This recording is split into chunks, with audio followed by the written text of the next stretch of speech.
নমস্কার বন্ধুরা, cooking with তুলসীতে সবাইকে স্বাগত জানাই।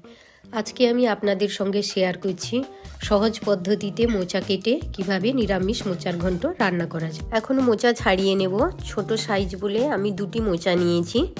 মোচা ছাড়ানোর আগে হাতে ভালো করে তেল মেখে নিতে হবে, না হলে মোচার কষ লেগে হাত কালো হয়ে যাবে। মোচার উপরের লাল খোসাটি ছাড়িয়ে ভেতরের সাদা ফুলগুলো নিয়ে নিচ্ছি। বন্ধুরা, ফুলের মধ্যে শক্ত এই কাঠিটি এবং নিচে সাদা ফুলের পাপড়িটি তুলে ফেলে দিতে হবে, যেভাবে আমি দেখাচ্ছি। ছাড়ানোর পরে এভাবে ছোট ছোট করে কেটে নিতে হবে। মোচা কাটা হয়ে গেছে। দিয়ে দিচ্ছি 1 চামচ লবণ, 1 চামচ হলুদ দিয়ে ভালো করে মাখিয়ে নিচ্ছি। লবণ হলুদ মাখিয়ে নিলে বন্ধুরা মোচার কষ কিছুটা কমে যাবে। এবার ধুয়ে কুকারের মধ্যে নিয়ে নিচ্ছি। দিয়ে দিচ্ছি পরিমাণ মতো লবণ আর হলুদ। হাফ গ্লাস জল দিয়ে কুকারে 2টি সিটি লাগিয়ে নেব।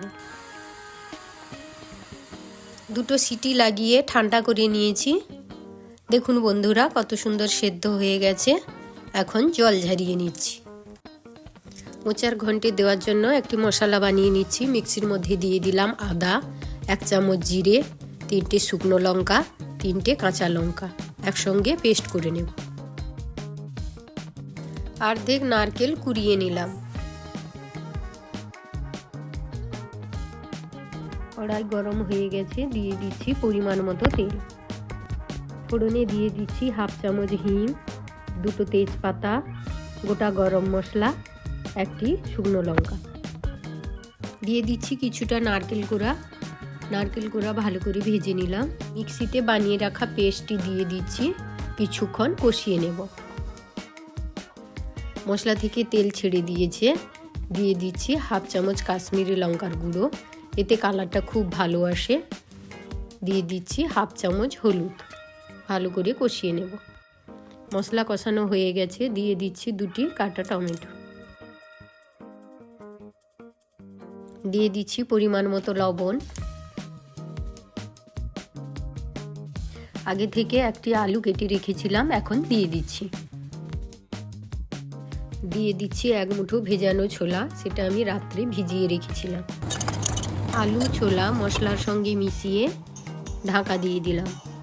ঢাকা খুলে মাঝে মাঝে নাড়তে থাকবেন, না হলে নিচে মশলা ধরে যেতে পারে। মশলা আলু ভালোভাবে কষানো হয়ে গেছে। মশলা থেকে তেল ছেড়ে দিয়েছে। এর মধ্যে দিয়ে দিচ্ছি আগে থেকে সেদ্ধ করে জল ঝরিয়ে রাখা মোচা। ভালোভাবে নেড়ে নেব।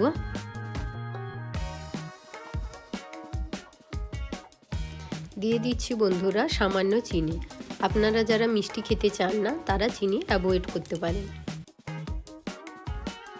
এখন গ্লাসের মধ্যে নিয়ে নিচ্ছি 1 কাপ জল। তাতে দিয়ে দিচ্ছি 1.5 চামচ গোবিন্দভোগ চালের গুঁড়ো। এতে স্বাদ এবং গন্ধ খুব ভালো আসে। মিশ্রণটি কড়াইয়ের মধ্যে দিয়ে ভালো করে মিশিয়ে কিছু সময়ের জন্য ঢাকা দিয়ে দিলাম। জল শুকিয়ে গেছে। এখন দিয়ে দিচ্ছি আগে থেকে কুড়িয়ে রাখা নারকেল। ভালো করে মিশিয়ে নিয়ে এর মধ্যে দিয়ে দিচ্ছি হাফ চামচ গরম মশলা আর 2 চামচ ঘি। ভালো করে মিশিয়ে নিলাম। রেডি হয়ে গেল আমাদের নিরামিষ মোচার ঘন্ট। ভিডিওটি কেমন লাগলো অবশ্যই কমেন্ট করে জানাবেন। ভালো লাগলে লাইক এবং শেয়ার করবেন। এই রকম আরও ভিডিও দেখার জন্য চ্যানেলটিকে অবশ্যই সাবস্ক্রাইব করবেন। ভিডিওটি সম্পূর্ণ দেখার জন্য ধন্যবাদ।